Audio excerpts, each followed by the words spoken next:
आदरणीय व्यासपीठ आणि माझ्या सर्व मैत्रिणींनो आणि मित्रांनो, अगदी आज मी भारावून गेलोय. नेमकं काय बोलायचं आणि कुठून सुरुवात करायची समजत नाही आहे. मला वाटतं खुर्चीवरती बसलेले कुणी मला आठवड्यातनं एकदा दोनदा तरी मारलेलं नसेल असं मला आठवत नाही. तेवढा टार्गेट आणि तेवढाच हुशार पण विद्यार्थी मीच. अगदी मला आठवायचं की मी खूप दंगेखोर होतो, पण अभ्यास पण चांगला करत होतो.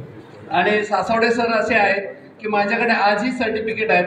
5वी पासून 10वी पर्यंत आपल्या हायस्कूलमधला पहिला चित्रकलेतला नंबर माझाच असायचा.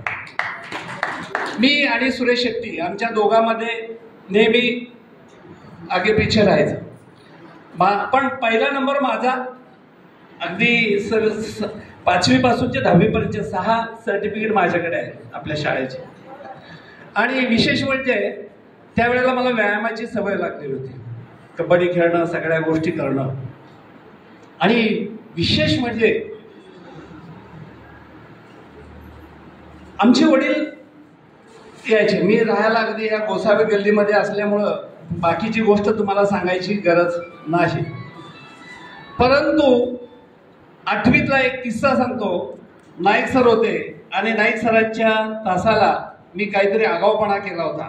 आणि आगाऊपणा असा केला होता की नाईक सर धोतर घालून यायचे आणि त्यांची धोतर कसं सुटेल यासाठी मी काहीतरी प्रकार केला होता.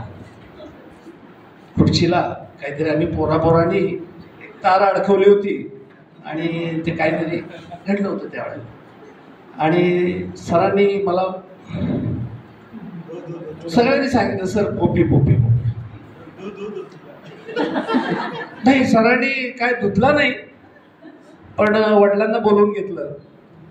आणि त्यावेळेला संस्कृत वगैरे काय मला माहीत नव्हतं. मला साधं मराठी बोलायला येत नव्हतं. एक ओळ बोलताना मी 4 शिव्या देत होतो. आणि मग आमचे वडील आले.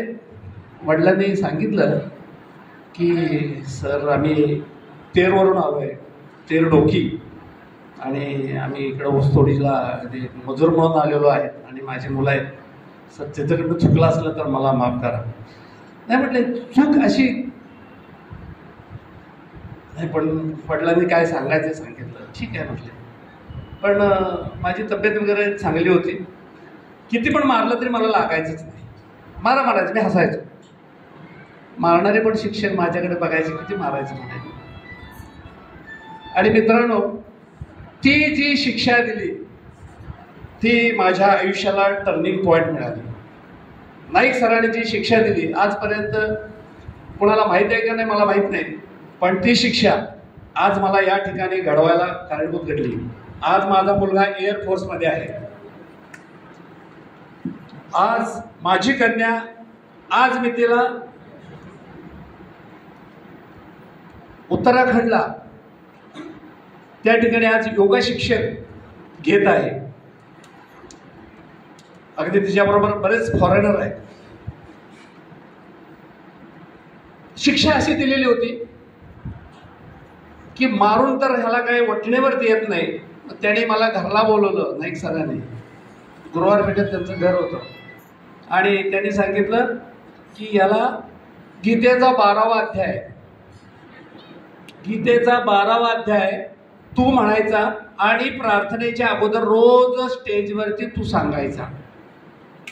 जोपर्यंत तुला बोलायला येणार नाही, तिथं सांगता येणार नाही, तोपर्यंत रोज स्टेजवरती उभा राहायचं. तुम्हाला माहित असेल, प्रार्थना शिट्टी मारली की मी तिथं एवढं असं उभारलेलो असायचो वरती दररोज. बाकीचे विचारायचे हो का जातं तिथं.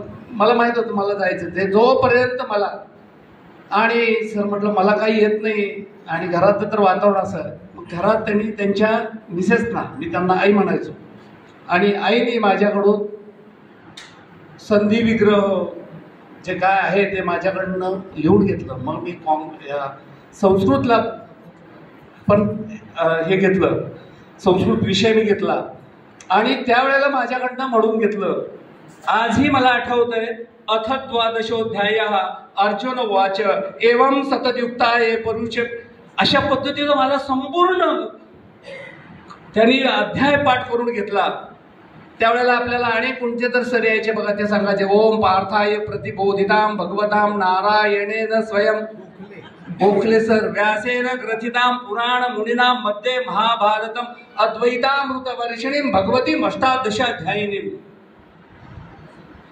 म्हणजे काय, एक दगड होता ना, दगड, त्या दगडाचं सोन्यात रूपांतर करणारी शाळा म्हणजे ही शाळा आहे मित्रांनो. म्हणजे नाही, मी सांगू शकत नाही कुठल्या शब्दात.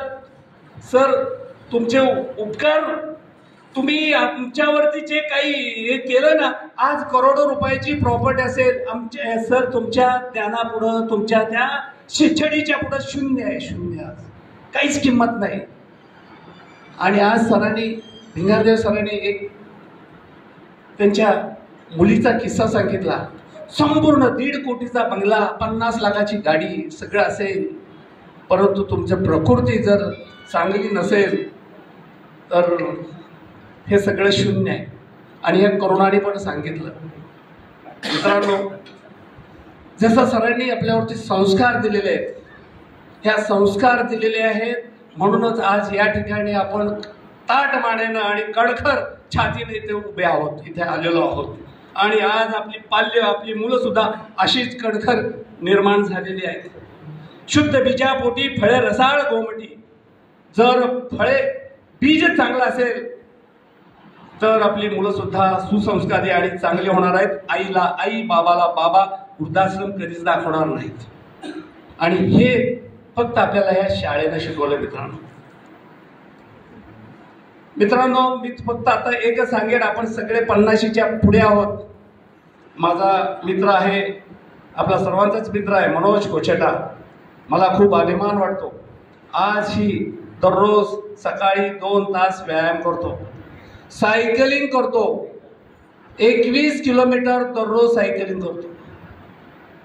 मला सांगायचं आहे काय, बरेच जण म्हणतात इथं बऱ्याच जणांना काहीतरी गोळ्या चालू असतील, पण जर तुम्ही मनात आणलं, आज आदरणीय संभाजीराव भिडे गुरुजी 90च्या पुढे आहेत, पण मी तुम्हाला सांगतो, मी सुद्धा त्यांच्याबरोबर सूर्यनमस्कार काढू शकत नाही. आज 92व्या वर्षी देखील त्यांच्या अंगात जबरदस्त एनर्जी आहे. हे का सांगतोय, जर तुम्ही, हेच वय आहे, या वयामध्ये तुम्ही स्वतःसाठी इथून 1 तास द्या. स्वतःसाठी सकाळचा 1 तास तुम्ही स्वतःसाठी दिलात तर तुमची संपूर्ण परिवार तुमच्या बरोबर आहे. तुम्ही ठीकठाक तर संपूर्ण दुनिया ठीकठाक. मित्रांनो, खूप बोलण्यासारखं आहे, बोलायचं खूप आहे. अनेकांनी मला, बरेच जण म्हणत होते गोपी तुम्ही शेवटी जायचं. मी बोलायला लागलो की मी बोलतो, पण इथं आलोय ना, अक्षरशः काय तुम्हाला सांगू, आपली शाळा होती ना, कौलाच्या शाळेच्या पलीकडच्या बाजूला बाग होती, बाग, गार्डन होतं. आणि मी 5वी 6वीला असायचो ना, त्या बागेत आपण जेवायला बसायचो. नारळाची झाडं होती आणि तिथे एक हौद होता. त्या हौदामध्ये कुठल्या तरी वनस्पती असायच्या आणि चौथाई सर सांगायची ती वनस्पती बघायचं असेल तर त्या काचेतनं आतनं बघायला मिळायची. असं हे बालपण. आणि तुम्हाला सांगतो, पावसाळा हा माझ्यासाठी सर्वात आनंदाचा दिवस असायचा. कारण का, पावसाळ्यामध्ये आपल्या शाळेमध्ये तळं साचायचं, तळं साचायचं, अगदी तळं साचलेलं असायचं. आणि मग काय, पाऊस म्हटले की आपण आतच राहायची, प्रार्थना आपली रस्त्या आपल्या ग्राउंडवरती व्हायची नाही. अशी कितीतरी आठवणी आहेत. पण मी मित्रांनो एवढंच सांगेन की सर्वांना चांगलं दीर्घायुष्य लाभो, डॉक्टरकडे जायला लागू नये मॅडम, म्हणजे मला कोणालाही गोळ्या खायला लागू नये. अशा पद्धतीचं प्रत्येकाला आरोग्य चांगलं ठणठणीत राहो. आणि आदरणीय सगळे सर आहेत, यांच्या 100व्या वाढदिवसाला सर, तुमच्या सर्वांच्या 100व्या वाढदिवसाला आम्हा सर्वांना निमंत्रित करावं एवढंच तुमच्या चरणी प्रार्थना करतो आणि मी माझं 2 मिनिटाचं वाढलेलं मनोगत थांबवतो. धन्यवाद.